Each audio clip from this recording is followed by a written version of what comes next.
Всем привет, дорогие друзья! Добро пожаловать на мой YouTube канал. Сейчас покажу, это новая квартира. Hammaga salom, kanalimga xush kelibsizlar. Bugun yana yangi kvartiraga keldik. Bu yerni ham shtukaturka qilish kerak. Bu 3 xonali kvartira.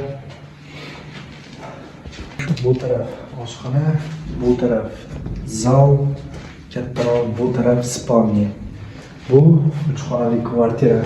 Bu tarafda kichkina hojatxonasi bor.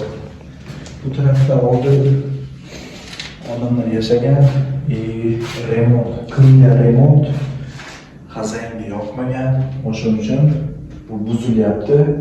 Endi noldan shtukaturka qilinadi. Bu yerlarga shtukaturka qilingan, umuman bu devorlari, diagonali, geometriyasi nol bo'lib yotibdi. To'g'ri kelmayapti. Bu burchak bilan bu burchak, bu burchak bilan bu burchak to'g'ri kelmayapti. Razmerlari har xil. O'shaning uchun boshqatdan shtukaturka qildiryapti. Endi xudo xolasa diagonallarni, geometriyasini to'g'rilab o'zimiz shtukaturka apparatda shtukaturka qilamiz. Kanalimni uzoqlashmang. Obuna bo'ling. Video yoqqan bo'lsa, like bosib qo'ying.